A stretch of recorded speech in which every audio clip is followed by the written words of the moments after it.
ನಮಸ್ತೆ ಕರ್ನಾಟಕ.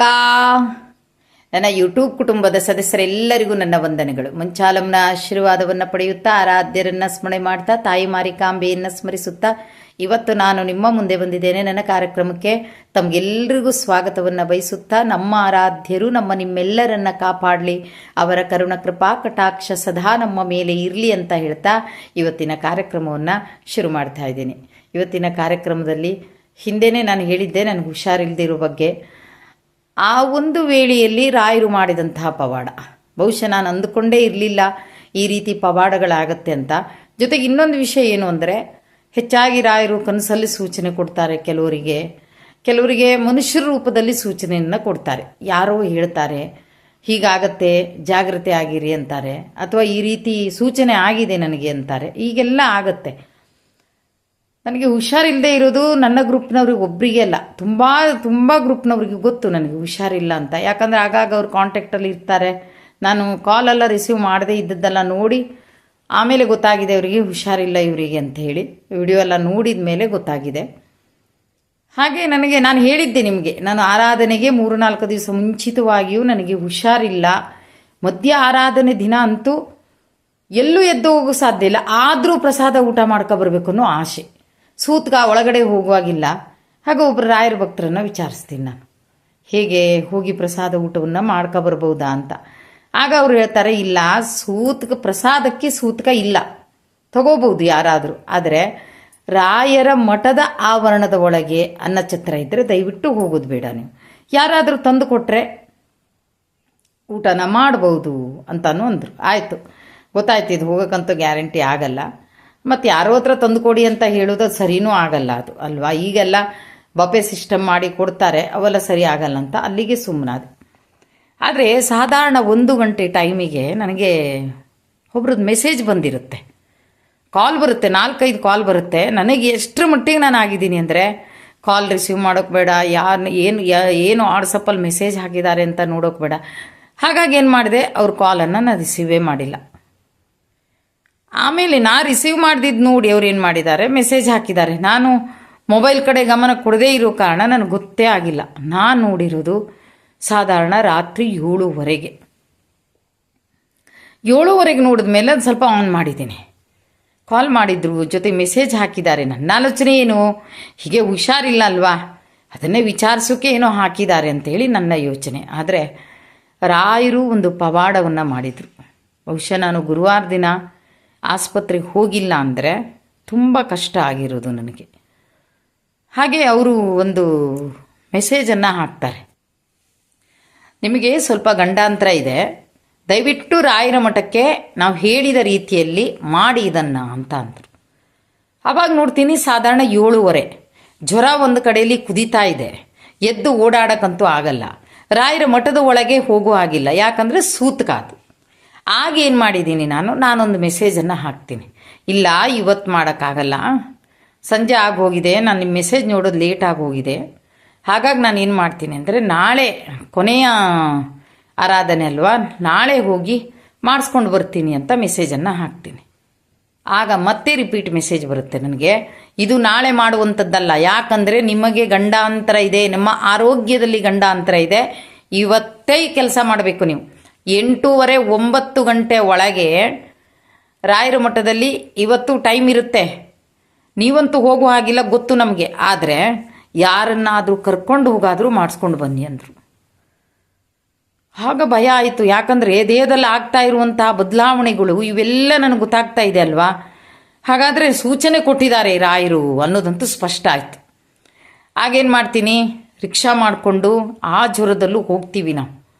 ಹೋಗಿ ಪಾಪ ನಮ್ಮ ಒಬ್ಬ ಹುಡುಗ ಇದ್ದ, ಆ ಹುಡುಗನಿಗೆಲ್ಲ ವಿಷಯ ಹೇಳ್ತೀವಿ. ಆ ಹುಡುಗ ಒಳಗಡೆ ಹೋಗಿ ಅದನ್ನು ಆ ಪೂಜೆನ ಮಾಡ್ಕೊಂಡು ಬರ್ತಾನೆ. ಬರುವಾಗ ಅವನಿಗೆ ಹೇಳ್ತಾರೆ, ನೋಡಪ್ಪ ಪ್ರಸಾದ ಕೊಡ್ತಾ ಇದ್ದಾರೆ, ತಗೊಂಡು ಹೋಗು ಅಂತ.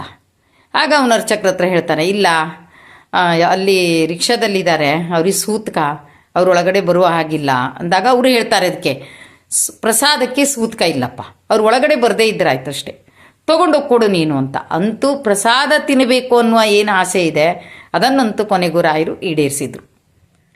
ಹಾಗೆ ನಾನು ಅದನ್ನು ಮಾಡಿಕೊಂಡು ಬಂದೆ.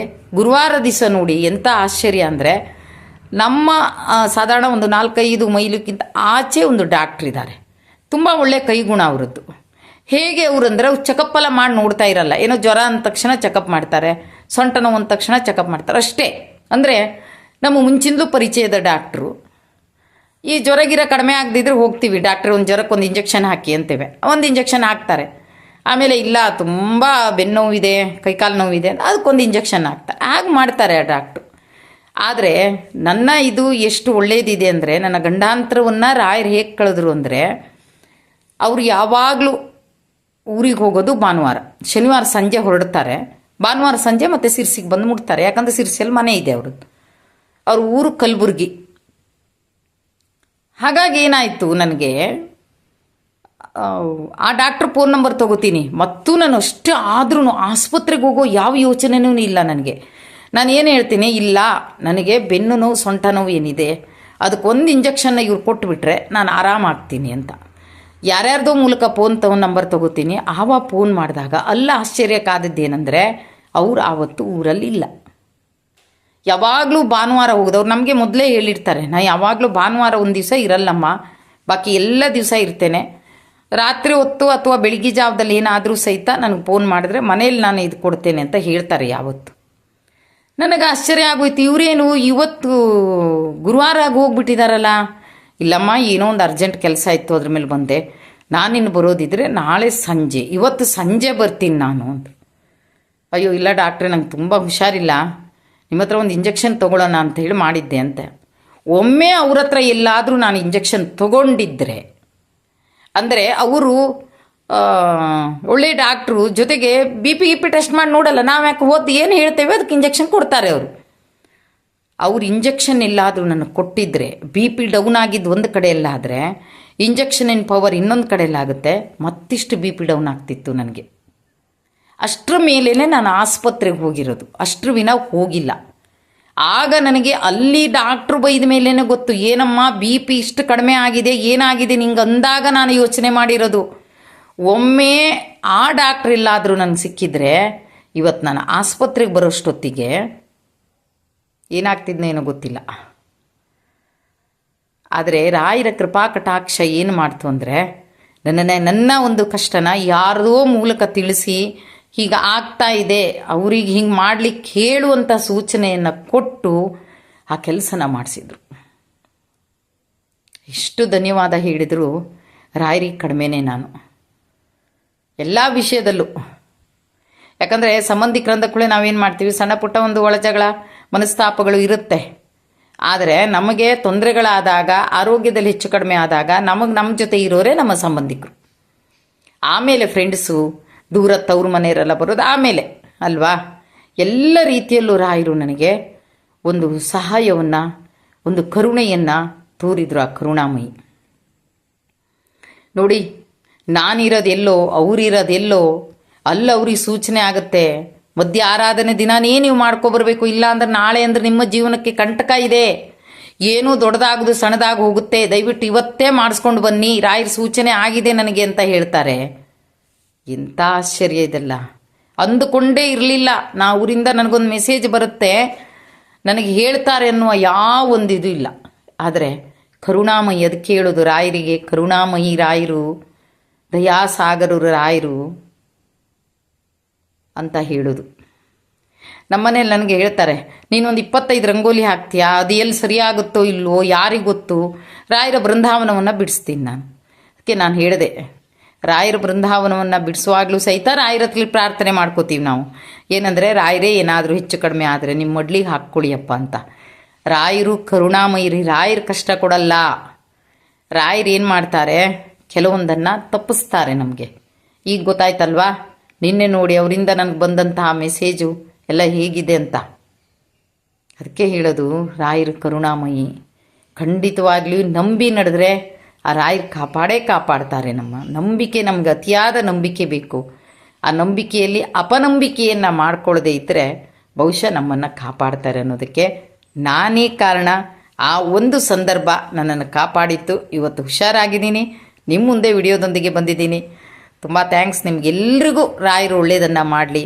ಹಾಗೆ ಗಣೇಶ ಚತುರ್ಥಿ ಬರ್ತಾ ಇದೆ, ಆ ಗಣೇಶನ ಕೃಪಾ ಕಟಾಕ್ಷ ಸದಾ ನನ್ನ ಯೂಟ್ಯೂಬ್ ಕುಟುಂಬದವ್ರ ಮೇಲೆ ಇರಲಿ ಅಂತ ಹೇಳ್ತಾ ಇವತ್ತಿನ ಈ ಕಾರ್ಯಕ್ರಮವನ್ನು ಇಲ್ಲಿಗೆ ಮುಗಿಸ್ತಾ ಇದ್ದೀನಿ. ಜೈ ಕರ್ನಾಟಕ ಮಾತೆ, ಸರ್ವೇ ಜನ ಸುಖಿನೋ ಭವಂತು.